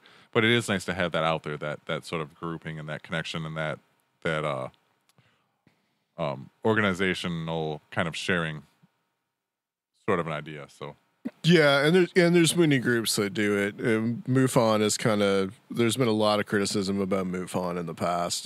Jennifer's group, MUFON's kind of weird because they're a pretty loose organization, but then they kind of come together in this conference every year. That's what I'm trying to commend. Yeah, about it. That's what I really like about it is that it is such a loose. Everyone's welcome to come and share ideas, kind of a thing. So. It's hard to hold any one little thing against the whole conglomerate. It's decentralized by state, right? Yeah, it is. Yeah, it is. But there was a lot of controversy about it last year. Yeah. And in my thought process of having Jennifer on, should I address that again, or should I just kind of let it not talk about it? And I decided, well, I'm just not going to talk about it. So I'm just putting that out there. And then for the listening audience. As far as that secret space program stuff, I mean, it seems like they're really changing it up this year, so it's not even really about that so much. Right. Which is good because there was a ton of controversy about, especially with Corey Goode. Yeah. Because he is probably less than credible. Just putting that out there as well. But it's still, it's almost like entertainment. And there was a panel that was done where it's Corey Goode, I think Richard Dolan, and a few other people. And Dolan kind of went after him and said, like, you guys really don't have any proof of anything that you're saying. So again, that loose aspect, like Rob was talking about. So there's that. So yesterday, we're recording this on July 17th. What are your thoughts on this summit with Trump and Putin? And especially with Trump and Putin talking with Trump and what he said yesterday. Got any thoughts on it? Thoughts? Yeah. I'm very confused that if there is anything to all of these suspicions, that they would act like that. And they would be so brazen and, just so obvious that how it would be interpreted. I know he's, I think he lacks a lot of self-awareness because he's such a sociopath. Yeah, just a classic sociopath. So I know he lacks a lot of self-awareness, obviously, but I would think that, people around him or even the Russians would want to portray things differently if they really did have something going on. So it was. Oh, the people around him had to be scrambling. Yeah, but I mean, I guess that's what everyone says is that kind of job, like a PR rep. Yeah. But that's what everyone says is that like no one can handle Trump. No, he's not being handled. Like all his advisors, everybody tries, and then he just like. Well, the person I feel sorry for is Kelly, his chief of staff. You imagine having to wrangle that every single day. Oh God. I mean, Trump is just going to say whatever he wants to say, but this was pretty much just and okay. I always have to make these caveats because like we've talked about this many times. Don't really the intelligence community has been into some dirty shit. We all know that. But that being said, when you're kind of like the boss of these people and you just throw basically your employees, and you just throw them under the bus like he did yesterday in front of the guy that supposedly did it, that's a problem. Like, I know like how I would feel as an employee if my boss just threw myself and everybody else that I work with under the bus completely. And that's kind of what he did yesterday. Now, did he commit treason? I don't really know. I think that might be a little bit of a stretch, but it looks so bad. Everybody was screaming yesterday. Like, why would you? Mm-hmm. It wouldn't be in Russia's. It wasn't in Russia's interest either to make it look that bad. I wouldn't think, but. Well, I think Putin looked surprised a little bit too. Yeah, but in my he looked like he wanted to just bust out laughing, man. But my thought on Putin is that I honestly like. I kind of have taken the whole piss tape thing, even though it's so hilarious. The whole piss tape thing with a grain of salt. Yeah. But after yesterday, that makes me really wonder if he's really got something on Trump. Well, if Trump has had a relationship with them that long, he's had relationships with a lot of high-level Russian business people, et cetera, and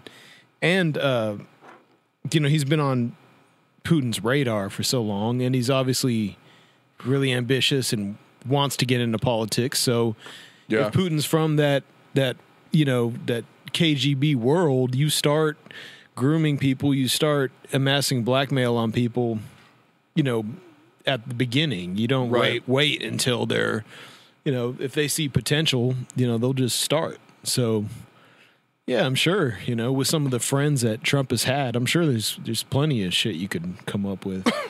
Yeah, and I mean, I've said many times, even before we were getting in more politics back in like 2016, I said many times that I thought that it would be good to have some kind of reapproachment with the Russians. Yeah, I've always been for me too, for a more friendly relationship. Yeah. But like that is not the way that you do it. No. If he had said something like, "Yeah, well, I acknowledge that this happened, and I don't want it to happen again because I don't want it to hurt our relationship between the two countries like it has," which is all true.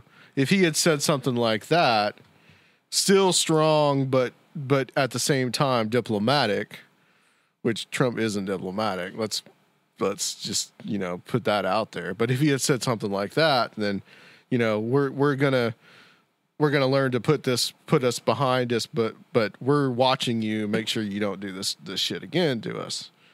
Because I do believe, after really looking at it now, that, that they had something to do with trying to manipulate the election in his favor. Now, whether there's any kind of direct collusion between him and the Russians, that's a whole other issue. But yeah, Putin wanted Trump elected. It was obvious. He felt that Trump would be the better choice because for Russia. Yeah, obviously. And their national interests. So that's pretty obvious to me. But then that whole thing that Trump said too yesterday about like, we got to look at the servers. Where are the servers? And then he starts talking about the emails, the Hillary Clinton emails. Like, we're still on this. Yeah. Like, it's been almost 2 years and we're still on the emails, dude. And today I hear on the radio, our conservative talk radio station here in town, they were trying to blame everything on Obama. It's like, come on, man. We're way past that point. That's all they got. And yes, so I'm sure somebody's screaming at the radio right now. And yes, Obama did try to blame thing on Bush too. This is something they all do. Yeah. But it's just how many more years can go by before? Yeah.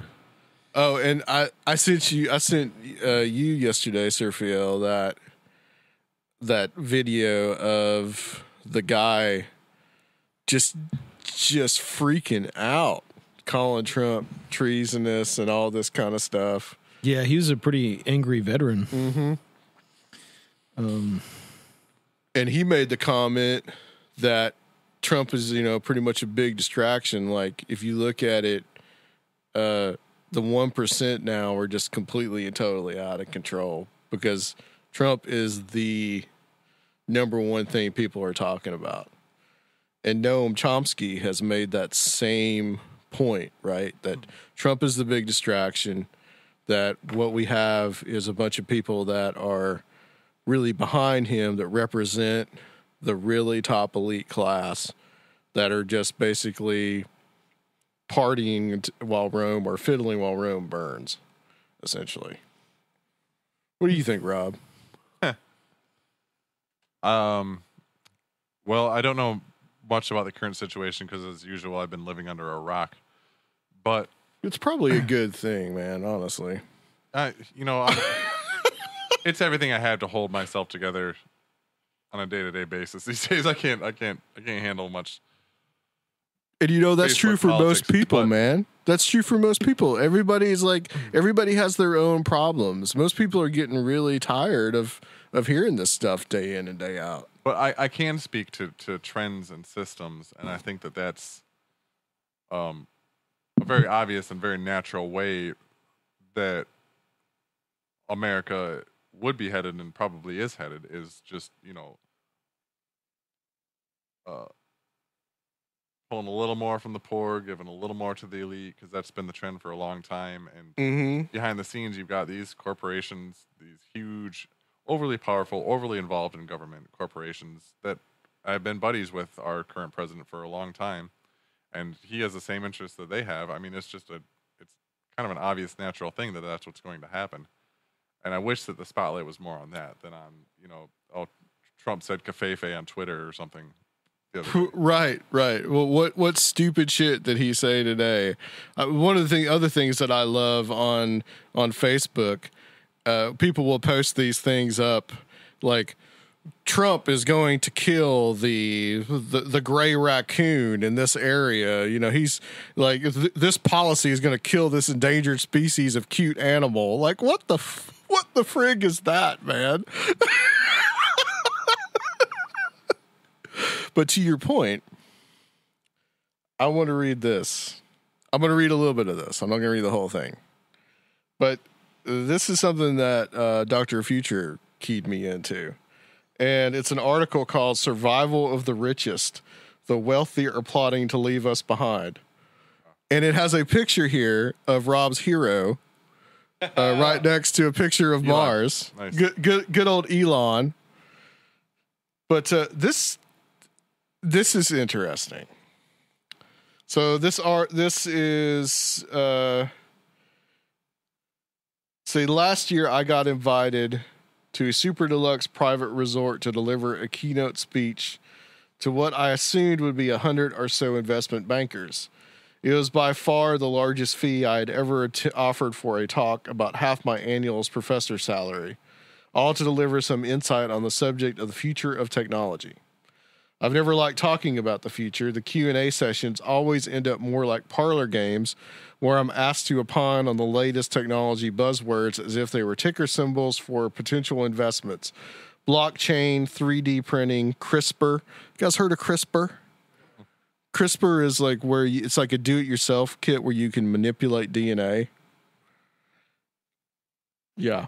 The audiences are rarely interested in learning about these technologies on their potential impacts beyond the binary choice of whether or not to invest in them, but money talks, so I took the gig. After I arrived, I was ushered into what I thought was the green room, but instead of being wired with a microphone or taken to a stage, I just sat there at a plain round table as my audience was brought to me. 5 super wealthy guys, yes, all men, from the upper echelon of the hedge fund world. After a bit of small talk, I realized they had no interest in the information I had prepared about the future of technology. They had come with questions of their own. They started out innocuously enough. Ethereum or Bitcoin? Is quantum computing a real thing? Slowly but surely, however, they edged into their real topics of concern. Which region will be less impacted by the coming climate crisis, New Zealand or Alaska? Is Google really building Ray Kurzweil a home for his brain, and will his consciousness live through the transition, or will it die and be reborn as a whole new one? Finally, the CEO of a brokerage house explained that he had nearly completed building his own underground bunker system and asked, how do I maintain authority over my security force after the event? The event. That was their euphemism for the environmental collapse, social unrest, nuclear explosion, unstoppable virus, or Mr. Robot hack that takes everything down. The single question occupied us for the rest of the hour. They knew armed guards would be required to protect their compounds from the angry mobs, but how would they pay the guards once money was worthless? What would stop the guards from choosing their own leader? The billionaires considered using special combinations lock on the food supply that only they knew, or making guards wear disciplinary collars of some kind in return for their survival, or maybe building robots to serve as guards and workers if that technology could be developed in time. That's when it hit me. At least as far as these gentlemen were concerned, this was a talk about the future of technology. taking their cue from Elon Musk, colonizing Mars, Peter Thiel, reversing the aging process, or Sam Altman and Ray Kurzweil uploading their minds into supercomputers. They were preparing for a digital future that had a whole lot less to do with making the world a better place than it did with transcending the human condition altogether and insulating themselves from a very real and present danger of climate change, rising sea levels, mass migrations, global pandemics, nativist panic, and resource depletion. For them, the future of technology is really about just one thing: escape. Not escape, but maintaining power, I would say. And I think that that's another natural course for any organism, any kind of system, really. I mean, there's you take any kind of living creature on the planet, and its whole, whether it derives power from its speed or its ability to defend itself or its ability to take from something else, it's all a power grab, and there's no difference with us, you know. And we're at a point where we can kind of see where the trends and where the future is going. It's only natural that this, especially the super elite, like they've already got to be involved in projects for, you know, like, oh, transfer my brain into this like sweet android body, like kind of programs, because I'm sure that they're out there. And if I had billions of dollars, that's what I'd be investing in. Like, you know. Well, this is like the cyberpunk dystopia. I mean, this is classic. The privatization of, you know, militaries and corporations becoming more powerful than governments, etc. And this is kind of that classic end game kind of stuff for not only survival of the elites, but this is about the stuff Alex Jones was into over a decade ago, I guess now, about the elites want to live forever, and so they got to kill us all. They're going to replace us with robots. Yeah, and there's that artificial intelligence theorist Hugo de Garis, I think is how you say his name, but he came up with the whole idea of the art-elect war, and that these elites, and there'll be the biggest conflict of the future is going to be between the elites who want life extension, intelligence enhancement, and all these things versus us regular Joes who don't get that. So obviously it's going to create conflict. Yeah. But yeah, I mean, I think, these are the people who are the most clued in, so they probably realize how fragile our whole, the world order and our societies are becoming, and they got the bucks, to survive. Yeah, but I don't think that that's necessarily a good thing. I mean, no, that's pretty dire. No, it's terrible. Yeah, I mean, that's pretty dire. I think it's funny that this guy can write this article. Yeah. By the way, this guy, I can't remember his name, but he's written a lot about technology and about marketing, about corporations, futurism, those kind of aspects. But for him to be able to write this and to say like, oh yeah, this is what these guys are thinking, as if it's just this is what's going on.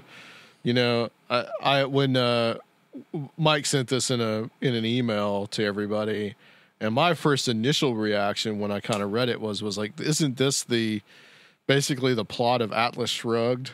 Yeah. Where are you familiar with that Atlas Shrugged, Rob? Yeah. Ayn Rand. Yeah, I have the book. Yeah, and so what happens at the end of Atlas Shrugged. Spoiler alert: that basically the elite leave the rest of the world behind. It's a little different, but it's essentially that. So, but it's also the fact that you hear a lot of stuff about that climate change isn't real, or that man-made global warming is a lie, or it's a hoax. But they're betting on it. Yeah, but here are people that are saying, well, yeah, we know it's happening. And there's also, like Exxon did a study that said, yeah, it's happening. But they don't seem to care. They just seem to be like, well, let's just get as much as we can get before the whole shithouse goes down in flames, to paraphrase Jim Morrison.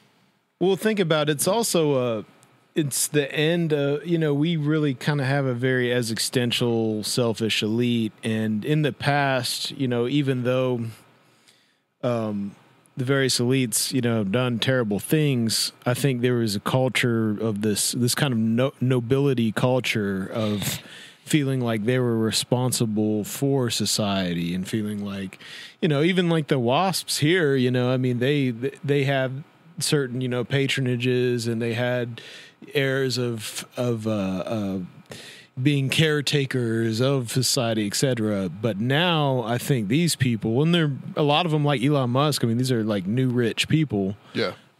They just don't give a shit, and it's just don't about say them. that with Rob in the room. Okay. He loves Elon Musk. Sorry, but no, I mean they just The exception to the rule.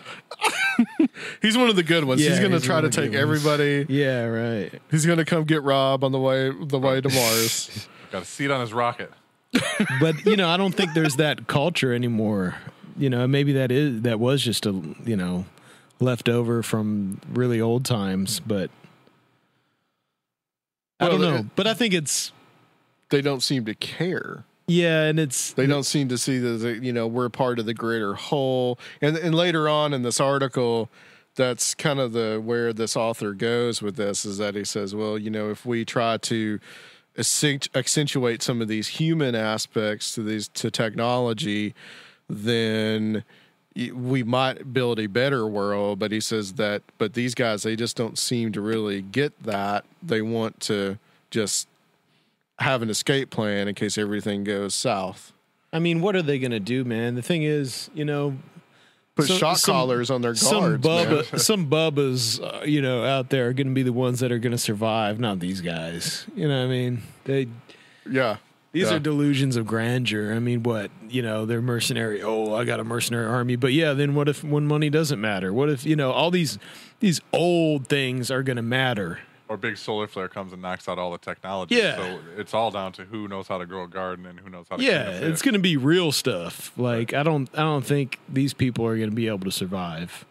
Unless maybe, they'll have some kind of private mind control stuff or whatever. I don't know how. We're just going to be hanging out one day and we're going to be having a cookout, and all of a sudden we're just going to see like rockets going up. And we're gonna realize that like the elite have left the planet because Elon Musk is waiting on the newly terraformed Mars. Is that going to be a bad thing? That's the true. 1% leaves, and then what? They'll leave Alex Jones down here to lead us. Oh, okay. It's like a helter-skelter kind of thing. Yeah. Man, Walmart's closed forever. What are we gonna do? So speaking of cults, Helter Skelter, you were on vacation. You went to Colorado. I went to Colorado. You learned some interesting I spent some time with family, and I guess I have to try to be careful. Yeah, I got to be careful, not reveal identities and stuff. So I met this woman who came into contact with some people around the area my family live in, because she had some family who lived in the area. I guess her mother was from the area, and her mother's uncle, who she, really beloved uncle, and he disappeared in the 30s. And he was a former member of the Mormon Church in Salt Lake City, who had left the church and left Salt Lake City. And he disappeared in the 30s. So it was always this, family tragedy. And she was doing her ancestry thing, and there was a call for anyone related to her uncle to submit DNA by the police department of a small town in western Colorado. So I think her and her brother, submitted DNA, and it was confirmed that a skull that they found that had been in, I guess, the storage for just been a cold case. Yeah. since the 70s. It was discovered in the 70s, so it was confirmed that it was indeed her uncle, and everything pointed back to him being murdered by some kind of paramilitary secret orders of the Mormon Church, probably coming from what used to be known as the Danites, who were the paramilitary wing of the Mormon Church that started when Joseph Smith was still alive. So apparently into the 30s, they were still tracking down people who left the church and murdering them, burning them, and burying their remaining bones in boxes in the desert. That's hardcore, man. Yeah. And keep in mind, you know, Mormons, they don't even drink tea because it has caffeine in it. Yeah. But they'll kill a mofo if you leave the church. Of course, Not I'm now. sure this doesn't happen anymore, but I was just surprised that this would happen well into the 30s. That also surprised me, too, when you first told me about it. That really did surprise me. Yeah. Because, knowing some things, what I know about, well, kind of like the history, Utah didn't become a state till 1896. All the states around it became states quite a few years earlier, and the only reason that Utah didn't become a state till then was because they kept negotiating. The U.S. government kept negotiating with the Mormons to say, we'll let you become a state, but you got to give up polygamy. You can't have polygamy. Yeah. And eventually, I think Brigham Young was still alive at the time, and he said, "Yeah, well, we'll give it up." And it wasn't just some, big love type consensual polygamy. It was arranged and forced marriages of teenage girls, and right, which is why it was not a good scene. Yeah, which is why the federal government as a whole had a problem with it. Thank God. But before that, they had almost been in like a near like.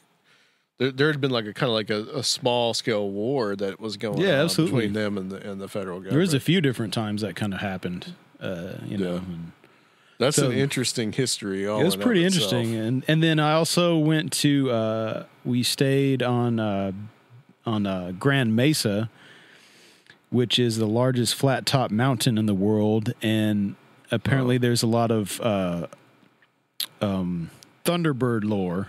Yeah. Oh, nice. From it, and at this point called Land's End on the mesa is where the kind of the mythology of the Utes, who are linguistically related to the Aztecs, actually. Yep. And the story is that on the top of this cliff is where the Thunderbirds had their nests, and I guess a Ute chief from ancient days. I think the Thunderbirds killed his son, so he got angry and climbed up the cliffs and threw the eggs and baby Thunderbirds off, and then they were eaten by a giant serpent, which is like kind of the shape of this limestone that protrudes from the rock that you can see. And then the Thunderbirds grabbed the snake and cut it up into a bunch of pieces and dropped it all over the top of the mesa, which created holes, and the tears of the Thunderbirds created all these lakes on top of the mesa. So that's like their creation a creation story, or why the mesa is so sacred to them. But it's also interesting because it sounds a lot like the Quetzalcoatl story. In the bird and the snake, and they're linguistically related to the Aztecs. So I thought that was kind of interesting. It might have been a way for them to carry on some mythology that they had for a long time. Yeah, as I was making my way across country, I went to Mesa Verde, which that's a wonderful place. Yeah, it's really cool. Where the Anasazi ruins, the cliff dwellings are. And I guess that's not too far from where you were, too. No, not too far at all. And all those fires that were out there, that was pretty crazy. Yeah, I saw a few, and I saw one actual fire going on, but I saw the whole horizon is different now because there's like a haze on it. And you can barely see some of the mountain peaks in the distance. How many fires were you saying were out there now? I don't even know. It's over a dozen, though. Wow. It's crazy, dude. Seems like it's just going to be a way of life now, really, out there. Because it's been dry for a long time. Yeah. And it's probably, California is like super dry too. It's ridiculous how dry it is there. That hoax of climate change really is having a. That's why they're getting in their bunkers or in their spaceships. Right.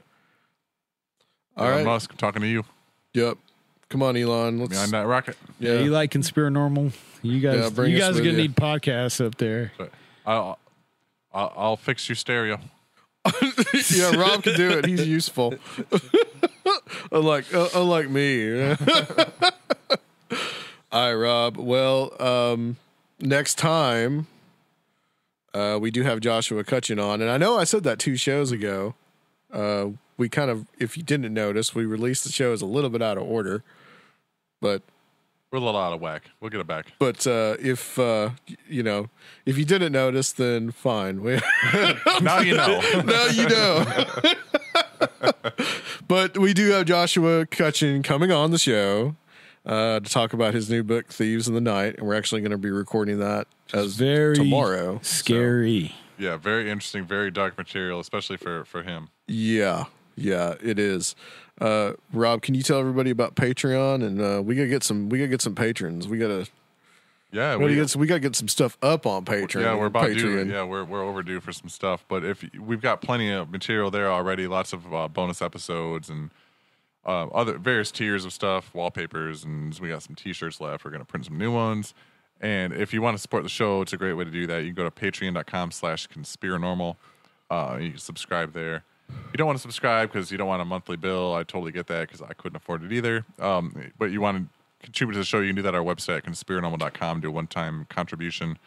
And if you love the show and you want to support us but you don't want to spend any money on it, a great way to do that is just a 5-star review on iTunes or Stitcher or wherever you listen.